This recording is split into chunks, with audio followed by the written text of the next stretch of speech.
నిరీక్షణ న్యూస్కు స్వాగతం. నేను మీ magic Raja. Dhruva homeo store and clinic, Markande colony, rainbow school line, Godavarikhani.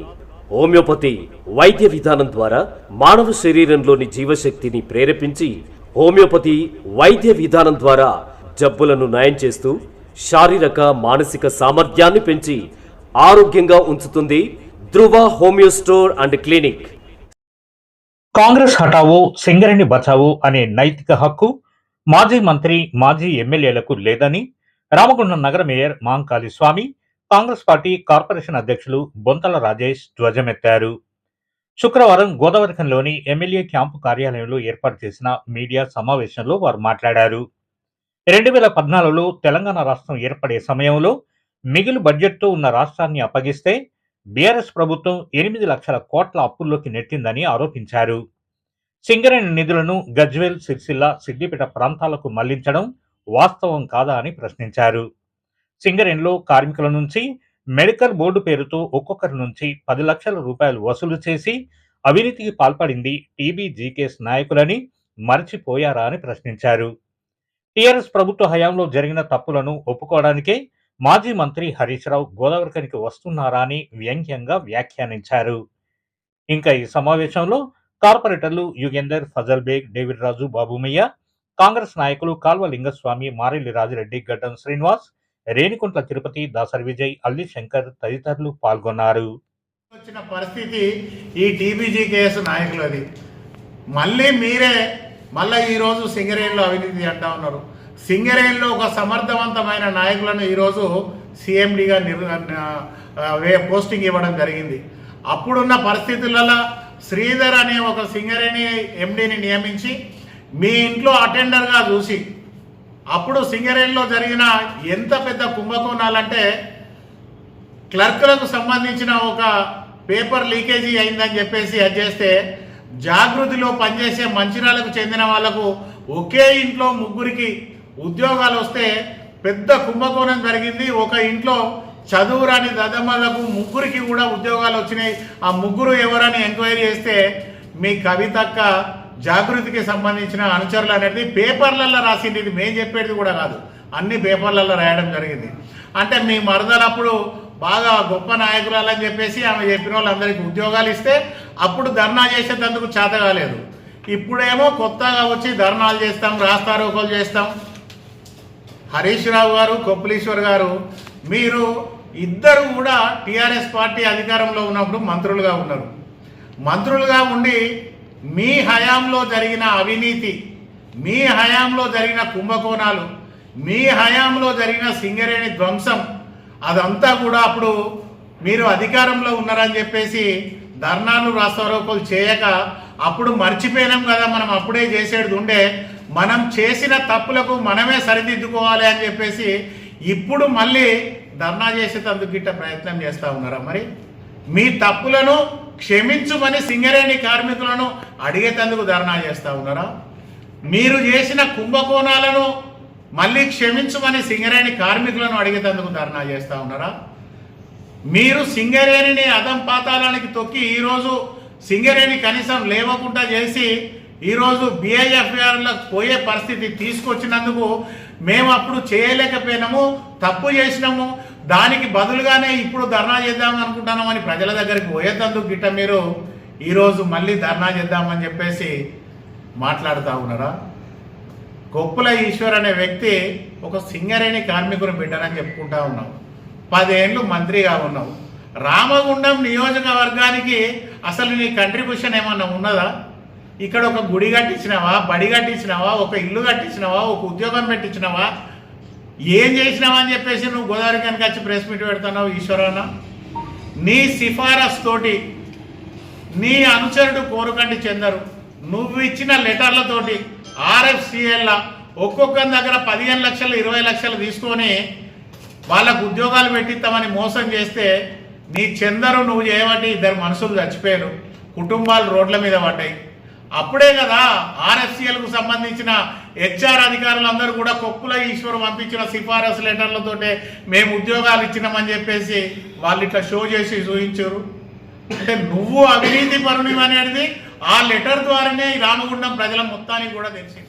Congress హటావో Singireddy Bachao అనే నిన్న విలేకరుల సమస్యలో ఆ విషయం మాట్లాడడం జరిగింది. సిగ్గుందని అడుగుతున్నా మాజీ మంత్రివర్యులకు, మాజీ ఎమ్మెల్యే గారికి.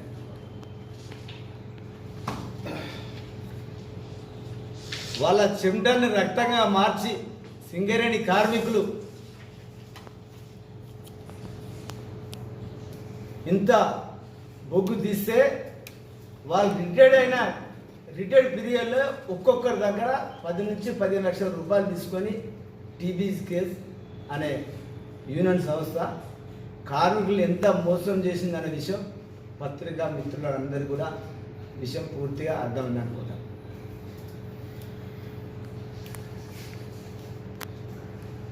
ఆంధ్రప్రదేశ్ ఉమ్మడి రాష్ట్రం ఉన్నప్పుడు కాంగ్రెస్ పార్టీ ఆంధ్రప్రదేశ్లో తుడిచిపెట్టుకుపోతుందని తెలిసి కూడా 1200 మంది బలిదానాలకు మరి సోనియమ్మ పోతపోని పార్టీ ఒక రాష్ట్రం లేకపోతే ఈ పిల్లలు చనిపోద్దా అని తెలంగాణ రాష్ట్రం ఇచ్చినప్పుడు తెలంగాణ సంబంధించిన మిగులు బడ్జెట్ 69,000. తెలంగాణ తీసుకొచ్చింది కాంగ్రెస్ పార్టీ అయితే మోసపోయి టీఆర్ఎస్ పార్టీకి పట్టం కడితే మిగులు రాష్ట్రాలు ఉన్న తెలంగాణను దాదాపుగా 8 లక్షల కోట్ల రూపాయల అప్పు చేసిన ఘనత టీఆర్ఎస్ పార్టీ. కుటుంబం ముఖ్యమంత్రి కాకముందు వాళ్ళ పరిస్థితి ఏంటిది, వాళ్ళ స్థితిగతులు ఏంటి అనే విషయం కూడా ఎలక్ట్రానిక్ మీడియా మిత్రులకు, ప్రింట్ మీడియా మిత్రులకు అందరూ కూడా తెలుసు. వాళ్ళ దాంట్లో వాళ్ళ కుటుంబ సభ్యులే గొడవలు పెట్టుకుంటూ వీళ్ళు ఇన్ని పైసలు తీసుకున్నారు అని ఆ కవితమ్మ గారే మాట్లాడుతున్నారు. అసలు మీకు సిగ్గుందా? మీకు పైసల మంత్రులు పంచేది మీకచ్చి కాంగ్రెస్ పార్టీ 6 గ్యారెంటీలను పూర్తి చేసే సమయంలో పైసలు లేవు. ముఖ్యమంత్రి ఓపెన్గా చెప్తాడు పైసలు లేవు. మొన్న ఆర్బీఐ నుంచి 4,500 కోట్ల రూపాయలు అప్పు తీసుకొచ్చి జీతాలు ఇవ్వడం జరిగింది. ఏం చేస్తాడు ఆయన? నెట్కి వస్తాడు ఆయన బోనస్ ఆపిండా, రుణమాఫీ ఆపిండా, పెన్షన్లు ఆపుతాడా, సంఘాలకు బోనస్ ఆపిండా, రియంబర్మెంట్ ఆపిండా? ఏది ఆపిండు రేవంత్ రెడ్డి గారు? ఏది కూడా ఆపలే. ఇంత ఇంత ఇంత అప్పున్నా కూడా నెట్టుకొస్తాడు. ప్రపంచ పర్యావరణ దినోత్సవాన్ని పురస్కరించుకొని సింగరేణి ఆర్జిమన్ ఏరియా జీఎం కార్యాలయంలో శుక్రవారం ఘనంగా వేడుకలు నిర్వహించారు. ప్రకృతి నుండి ప్రేరణతో వాతావరణం కోసం, మన భవిష్యత్తు కోసం అనే నినాదంతో జరిగిన కార్యక్రమానికి ఆర్జిమన్ area GM D Lalith Kumar ముఖ్య అతిథిగా హాజరయ్యారు. ఈ సందర్భంగా కాంట్రాక్టు ఉద్యోగులకు జూట్ బ్యాగులు, పండ్ల మొక్కలను పంపిణీ చేయడంతో పాటు కార్యాలయ సమీపంలోని పార్కులో మొక్కలు నాటారు. పర్యావరణ పరిరక్షణపై నిర్వహించిన క్విజ్ విజేతలకు బహుమతులు అందజేసి ప్రతిజ్ఞ చేయించారు. జీఎం లలిత్ కుమార్ మాట్లాడుతూ పర్యావరణ పరిరక్షణ ప్రతి ఒక్కరి బాధ్యతని, భూతాపం నివారణకు విస్తృతంగా మొక్కలు నాటాలని సూచించారు. ప్లాస్టిక్ వినియోగాన్ని తగ్గించి జూట్, గుడ్డ సంచుల వినియోగాన్ని పెంచాలని, ప్రకృతి సంపదలను కాపాడేందుకు ప్రతి ఒక్కరూ తమ వంతు బాధ్యత నిర్వర్తించాలని పిలుపునిచ్చారు.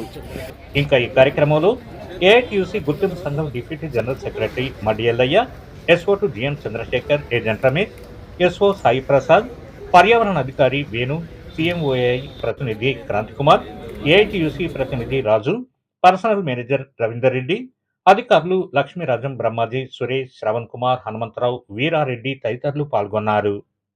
మొత్తం కూడా ప్రపంచ పర్యావరణ దినోత్సవాన్ని జరుపుకుంటున్నారు. వరల్డ్ ఎన్విరాన్మెంట్ డే అంతేనా?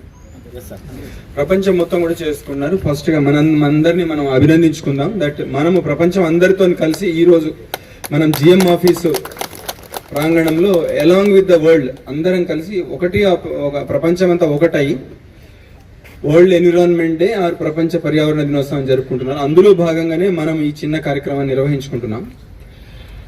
మీకు అందరికీ తెలిసిందే, మనందరం చిన్నప్పుడు ఉన్నప్పుడు ఈ ప్లాస్టిక్ అనేది ఉండేదా? లేదు. మా ప్లాస్టిక్ అయితే మేము మా కళ్ళ ముందే చూసినాం, ప్లాస్టిక్ కుట్టడం అనేది.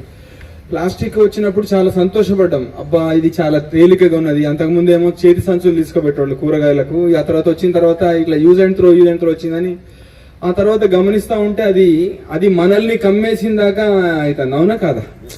ఒకప్పుడు మన నదులు చెరువులు స్వచ్ఛంగా ఉంటే మనం ఏదైనా బ్యాగులో పట్టుకపోతే అది అందులో మట్టిలో కలిసిపోయేటి.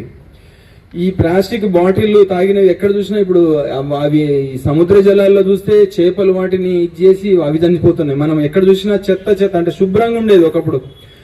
ప్రకృతి తనని తనే శుభ్రం చేసుకునేది పోయి ఇప్పుడు మనము ప్రకృతికి భారమైన ప్లాస్టిక్ ని తయారు చేసి ప్రపంచం మీదకి వదిలిపెడుతుంటే మనం అందరము కొన్ని తరాలు వందల తరాలు అందరం మనం వెళ్ళిపోతామేమో కానీ ఆ ప్లాస్టిక్ వెళ్ళిపోయేటట్టు లేదు.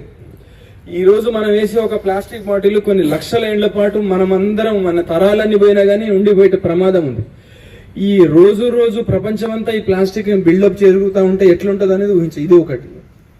ఇంకా రెండోది, మనం ఈ ఆధునికీకరణ పేరుతోని గ్లోబల్ వార్మింగ్ అనేది మీరు చూస్తాను కదా, ఈ ప్రపంచం అంతా కూడా టెంపరేచర్స్ అంటూ పెరుగుతూ వస్తూ ఉన్నాయి. ఇది ఇట్లనే గనక పెరిగితే మనకు యొక్క ఈ ఋతువులు చూడు, వర్షాలు చూడు, చలికాలాలన్నీ మారిపోయి ఈ పంటలు పండడము, చెట్లు వీటన్నిటి మీద ఎఫెక్ట్ అయ్యి మన అందరం యొక్క మానవాళి ఒకటే కుటుంబం అనుకుంటే మానవాళి మనుగడకే ప్రశ్నార్థకమైంది 100-200 ఏండ్లలో. దీన్ని మన ప్రపంచ యొక్క నాయకులు గ్రహించారు, ప్రపంచం యొక్క సైంటిస్టులు గ్రహించి దానిని ఎట్లా అదుపులో చేయడానికి అనేది ప్రయత్నాలు నడుస్తూ ఉన్నాయి ఇప్పుడు. అందులో భాగంగానే చెట్లు పెంచడం అనేది ఒక భాగంలాగా ఎంచుకున్నారు. చెట్లు ఎందుకు పెంచడం అంటే చెట్లతో మనం వదిలిపెట్టిన కార్బన్ డైఆక్సైడ్ అది పీల్చుకొని ఆక్సిజన్ ఇస్తూ ఉంటుంది, ప్లస్ ఈ ఋతువులకు కానీ దానికి కానీ చేస్తూ ఉంటుంది, ప్లస్ ఈ వాతావరణంలో వదిలిపెట్టిన కార్బన్ డైఆక్సైడ్ మొత్తం అది పీల్చుకు ఇంత గొప్పతనాలు ఉన్నాయి. దానికోసమని మనము చెట్ల పంపిణీని విలువ చేయాలంటే మన భారతదేశం కానీ తెలంగాణ కానీ మనం చెట్లు పెంచే కార్యక్రమం విరివిగా మీరందరూ చూస్తూ ఉన్నారు, అవునా కదా?